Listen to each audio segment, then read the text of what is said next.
करते हैं उत्तर प्रदेश विधान परिषद का, जहां पर योगी आदित्यनाथ मौजूद हैं। न पारदर्शिता थी, न क्रियान्वयन का ही कोई संकल्प था। बिजली, सड़क, जल, स्वास्थ्य जैसी जो बुनियादी सुविधाएं थी, यह भी यहां पर उपलब्ध नहीं हो पाती थी।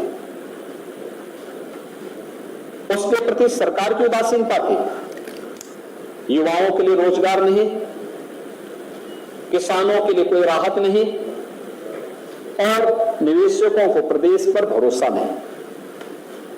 अपराध और अराजकता का बोलबाला था, पलायन की पीड़ा थी, गरीबी और इलाज के अभाव में बच्चे दम तोड़ रहे थे। कौन नहीं जानता इंसेफ्लाइटिस को। 40 वर्ष में उत्तर प्रदेश के 28 जनपदों की 50,000 से अधिक मासूम बच्चों की मौतें हुई और मासूम बच्चों की मौत पर, जिनमें ज्यादातर दलित, वंचित, अति पिछड़ी जातियों और अल्पसंख्यक समुदाय के बच्चे थे, उन बच्चों पर, उनकी मौत के लिए कभी भी इन लोगों के मन में कोई ग्लानि नहीं आई। यह एक विवशता थी उत्तर प्रदेश के अंदर। सरकारी नौकरियों में भ्रष्टाचार, सरकारी योजनाओं में भेदभाव और भाई भतीजावाद कल्चर उत्तर प्रदेश के अंदर यह हावी था। और 2017 के बाद सिमन जो प्रदेश के अंदर परिवर्तन आया है, वह परिवर्तन हम देख सकते हैं। आज प्रदेश में कानून का राज है, अपराध और अपराधियों के प्रति जीरो टॉलरेंस की नीति है, उद्योगों के लिए एक सुरक्षित वातावरण है, निवेशकों के लिए उत्तर प्रदेश आज एक ड्रीम डेस्टिनेशन के रूप में उभरा है। जल, थल, नभ की बेहतरीन कनेक्टिविटी उत्तर प्रदेश के अंदर है। एक्सप्रेसवे और मेट्रो की बेहतरीन जुड़ाव प्रदेश में है। किसानों के खातों में सीधे शासन की सहायता पहुंच रही है। युवाओं के हाथ में कौशल है और रोजगार की सुविधा भी। सरकारी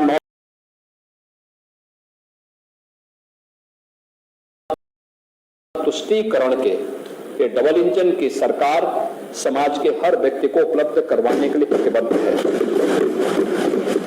आदरणीय प्रधानमंत्री जी ने सबका साथ, सबका विश्वास, सबका विकास, सबका विश्वास और सबके प्रयास का जो मंत्र प्रदेश को दिया था, उसने प्रदेश के दिशा को भी और दशा को भी बदलने में एक निर्णायक भूमिका का निर्वहन किया है। अब यूपी को सुशासन से, गुड गवर्नेंस से उत्तर प्रदेश की पहचान होती है। अब यूपी की पहचान बेहतर कानून व्यवस्था, शांति और स्थिरता के लिए होती है। अब यहाँ वेल्थ क्रिएटर्स के लिए नित्य नए अवसर बन रहे हैं और इंफ्रास्ट्रक्चर के साथ साथ यूपी में सरकारी सोच और अप्रोच में एक सार्थक बदलाव भी उत्तर प्रदेश में आज देखने को मिला है। महोदय, देश के अंदर की जो आर्थिक स्थिति की मैं चर्चा कर रहा था, 1947 में भारत वैश्विक जीडीपी में मात्र 2% की हिस्सेदारी रखता था, लेकिन भारत की जो जीडीपी थी, वह भारत का दुनिया के अंदर 1947 में भारत दुनिया की 6ठी अर्थव्यवस्था थी। 1950 तक की स्थिति थी। 1960 में भारत कांग्रेस सरकार की गलत नीतियों के कारण 10वें स्थान पर पहुंचा। 1980 से लेकर 2014 के बीच में भारत 11वें स्थान पर पहुंचा और 2014 में देश का भाग्योदय होता है जब श्री नरेंद्र मोदी जी देश के प्रधानमंत्री बनते हैं। और पिछले 11 वर्षों में भारत ने जो आर्थिक विकास के एक नए प्रतिमान को स्थापित किया, उसका परिणाम है कि 11वें स्थान की भारत की वैश्विक अर्थव्यवस्था आज दुनिया की 4थी बड़ी अर्थव्यवस्था के रूप में अपने आप को स्थापित करने में सफल हुई है। और अगर उत्तर प्रदेश की स्थिति मैं 1947 से 2017 की इन संभावनाओं को उत्तर प्रदेश के अंदर मैं देखता हूं तो 90 के दशक की औद्योगिक इकाइयों में तालाबंदी, निवेशक हतोत्साहित, ऐतिहासिक और पौराणिक नगर होने के बावजूद उत्तर प्रदेश में एक निराशा का वातावरण, उपजाऊ भूमि, नदियां और श्रम बल के बावजूद आर्थिक रफ्तार हमारी अत्यंत धीमी थी। आजादी के बाद 2016-17 में जो राष्ट्रीय जीडीपी में यूपी का योगदान था वो लगातार 2016-17 तक लगातार घटता गया और लगातार 17 में मात्र उत्तर प्रदेश का जो योगदान था उसकी स्थिति बहुत ही दयनीय थी। हमारा निर्यात मात्र 84,000 करोड़ का उत्तर प्रदेश से निर्यात था और उत्तर प्रदेश का जो बजट था वो केंद्रीय करों पर और केंद्रीय सहायता पर ज्यादा निर्भर हो गई थी।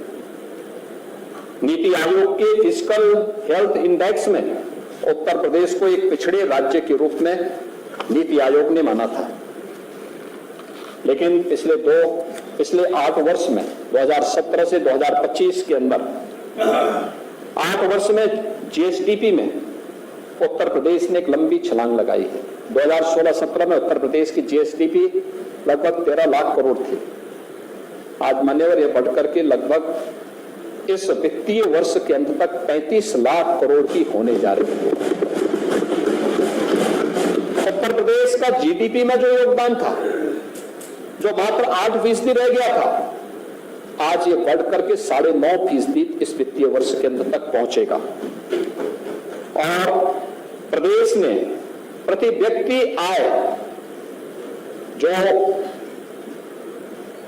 1950 में नेशनल पर कैपिटा इनकम के बराबर थी, आज वह 2016-17 में घट करके नेशनल एवरेज का 1/3 रह गया था। और आज मुझे बताते हुए प्रसन्नता है कि इस वित्तीय वर्ष के अंत तक उत्तर प्रदेश की प्रति व्यक्ति आय 1 लाख यानी जो 16-17 में मात्र 43,000 थी वह बढ़ करके 1,20,000 इस वित्तीय वर्ष के अंत तक हो जाएगी। National per capita income 2 lakh है, हमने आधे से अधिक की दूरी तय की है और आधे आगे एक बेहतरीन भविष्य हम सब के सामने और से बढ़ हुआ है। उत्तर प्रदेश में अब केंद्रीय करों पर निर्भरता हम कम हुए हैं। उत्तर प्रदेश ने अपने राजस्व को बढ़ाने में सफलता प्राप्त की है और उत्तर प्रदेश अब एक बीमारू राज्य नहीं बल्कि उत्तर प्रदेश अब एक रेवेन्यू सरप्लस स्टेट के रूप में देश के अंदर मजबूती के साथ आगे बढ़ने वाले राज्यों में आज उत्तर प्रदेश का एक अग्रणी स्थान है। ऐसी स्थिति हर एक सेक्टर में थी।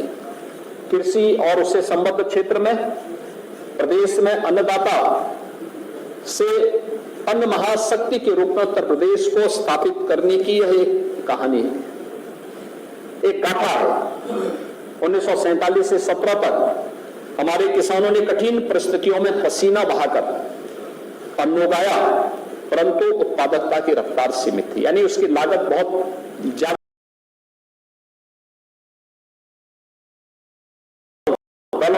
इन सब में राष्ट्रीय योगदान हमारा बहुत सीमित था। सिंचाई की परियोजनाओं का विस्तार की गति धीमी थी। आधुनिक तकनीक, मार्केट लिंक और सीधी वित्तीय सहायता ये लगभग नगण्य थे।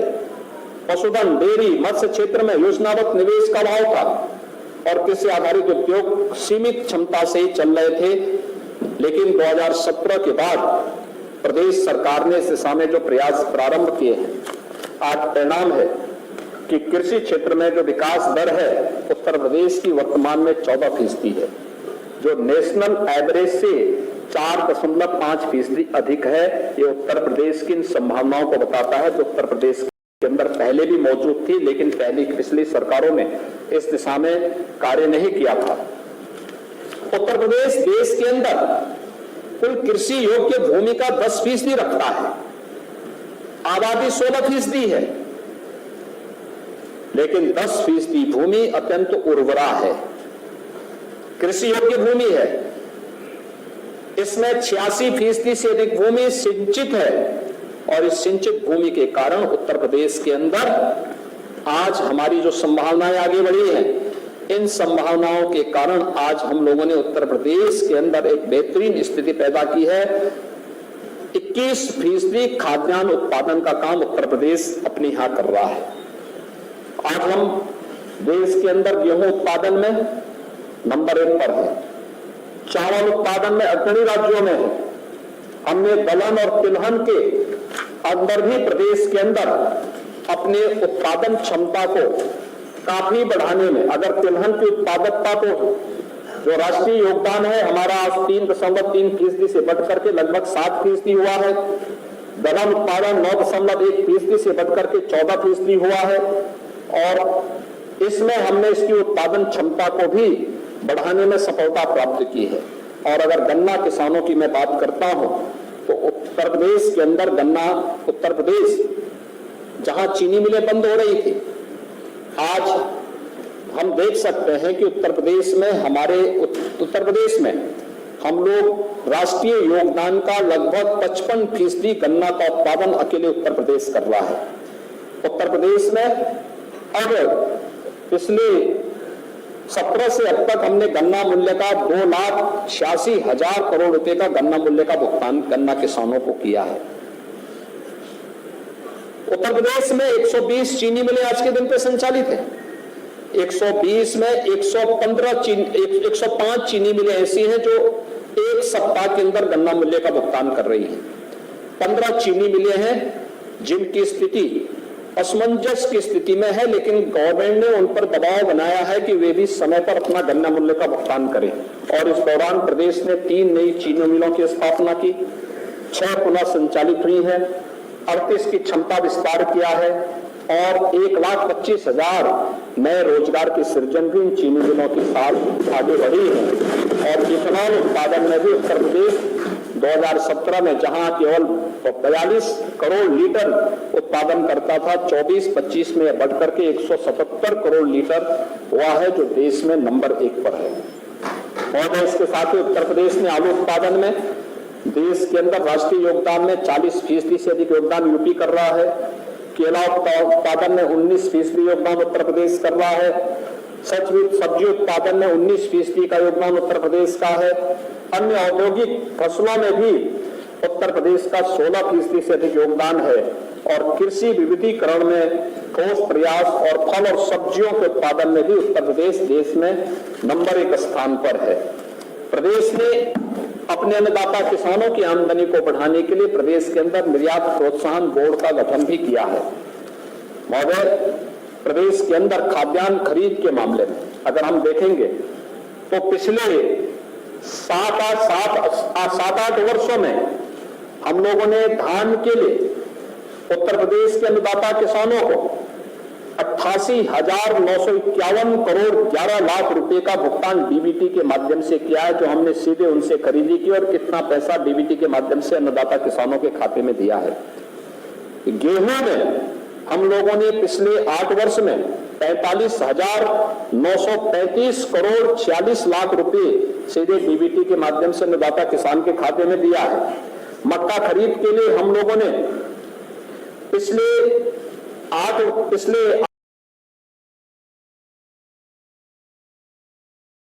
लाख रुपए का भुगतान सीधे किया है। और बाजरा खरीद के लिए 2022-23 से हम लोगों ने 2024-25 के बीच में अपने अन्नदाता किसानों के खाते में 458 करोड़ 47 लाख रुपए का भुगतान सीधे उनके खातों में करने का काम किया है। ज्वार, बाजरा, दलहन, तिलहन, दुग्ध उत्पादन और इन सभी क्षेत्रों में नस्ल सुधार, प्रदेश के अंदर मत्स्य उत्पादन करने लैंडलॉर्ड स्टेट में, जो लैंडलॉर्ड स्टेट था उत्तर प्रदेश, इसमें उत्तर प्रदेश ने एक लंबी छलांग लगाई है। कृषि आधारभूत संरचना और उसकी योजनाओं के लिए भी पीएम किसान सम्मान निधि में 2 करोड़ 86 लाख किसानों को 90,000 करोड़ रुपए की राशि सीधे उनके खातों में स्थानांतरित हुई है। पीएम कुसुम योजना के अंदर 1 लाख सोलर पैनल सीधे अन्नदाता किसानों के पास गए हैं। 17 से अब तक 31 सिंचाई की परियोजनाएं पूर्ण हुई हैं, जिनके माध्यम से 23 लाख हेक्टेयर भूमि को अतिरिक्त सिंचाई की सुविधा प्राप्त हुई है। लखनऊ में पूर्व प्रधानमंत्री भारत रत्न चौधरी चरण सिंह जी के नाम पर प्रदेश का पहला अत्याधुनिक सीड पार्क 1000 एकड़ क्षेत्रफल में बनाने की कार्रवाई को प्रदेश सरकार ने आगे बढ़ाया है और उत्तर प्रदेश ने पहली बार अपने 15 लाख निजी नलकूप 15 लाख से अधिक निजी नलकूप को फ्री में विद्युत कनेक्शन उपलब्ध कराया है। गो संरक्षण के लिए उत्तर प्रदेश के अंदर 7,727 गो आश्रय स्थल, जिनके माध्यम से 16,35,000 गोवंश को संरक्षित किया जा रहा है। मुख्यमंत्री सहभागिता योजना के अंतर्गत 2,46,426 गोवंश हम लोगों ने पशुपालक परिवारों को सुपुर्द किए हैं, जिनमें प्रति गोवंश प्रति माह 1,500 रुपये प्रदेश सरकार उन अन्नदाता किसानों को उपलब्ध करवाती है। नंदनी कृषक समृद्धि योजना के अंतर्गत भी डेयरी व दुग्ध उत्पादन में 50% योगदान अनुदान सरकार उपलब्ध करवा रही है और प्रदेश के अंदर कौशाम्बी, चंदौली, सहारनपुर, लखनऊ, हापुड़, कुशीनगर में सेंटर ऑफ एक्सीलेंस अलग अलग सेक्टर में प्रदेश में 20 नए कृषि विज्ञान केंद्रों की स्थापना और कुशीनगर में महात्मा बुद्ध के नाम पर नए कृषि और प्रौद्योगिकी विश्वविद्यालय की कार्रवाई प्रदेश ने तेजी के साथ आगे बढ़ाने का काम भी किया है। इंफ्रास्ट्रक्चर के क्षेत्र में प्रदेश की जो गति 17 के पहले अधूरा नेटवर्क और ठहरा हुआ निवेश था। 2 एक्सप्रेसवे थे, 12,000 किलोमीटर से कम का राष्ट्रीय राजमार्ग का नेटवर्क था। हवाई अड्डे 2 क्रियाशील थे, 2 सीमित, 2 आंशिक क्रियाशील थे। प्रदेश के अंदर औद्योगिक दृष्टि से कनेक्टिविटी का विस्तार की कोई नीति नहीं थी। 17 से 25 के बीच में जल, थल, नभ की बेहतरीन कनेक्टिविटी प्रदेश के अंदर हुई है। आज प्रदेश के अंदर 22 एक्सप्रेसवे, जिनमें 7 संचालित हैं, 5 निर्माणाधीन है और 10 वर्तमान में सर्वे के कार्य के साथ प्रदेश सरकार ने प्रस्तावित की हैं और देश का सबसे बड़ा एक्सप्रेसवे का नेटवर्क आज के दिन पे उत्तर प्रदेश रखता है। देश का सबसे बड़ा rail network 16,000 kilometre Uttar Pradesh के पास। दादरी नोएडा में multi modal logistic hub, eastern and western freight corridor का जंक्शन और एक लॉजिस्टिक पार्क की स्थापना। प्रदेश के अंदर 16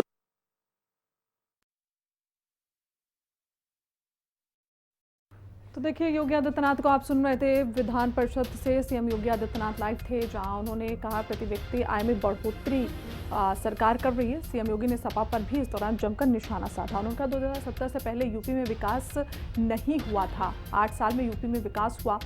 लगातार 2017 के बाद से यूपी में विकास होता चला गया। प्रति व्यक्ति की आय लगातार इस दौरान बढ़ती हुई नजर आ रही है। ऐसे में जो 2047 का सपना प्रधानमंत्री मोदी देख रहे हैं, ऐसे में उत्तर प्रदेश इस पर एक अहम भूमिका निभाएगा। तो इस दौरान मुख्यमंत्री योगी आदित्यनाथ देखिए अखिलेश यादव पर भी भड़कते हुए नजर आए, जहां वो ये कह रहे हैं कि 2017 के पहले कोई भी विकास नहीं हुआ। सीएम योगी ने सपा पर सीधा निशाना साधा। उन्होंने कहा कि 2017 से पहले यूपी में विकास नहीं हुआ था, 8 साल में यूपी में विकास हुआ। 8 सालों में यूपी ने देखिए विकास की रफ्तार पकड़ी। प्रति व्यक्ति की आय में भी इस दौरान 8 सालों में वृद्धि देखी गई है। तो विधान परिषद से सीएम योगी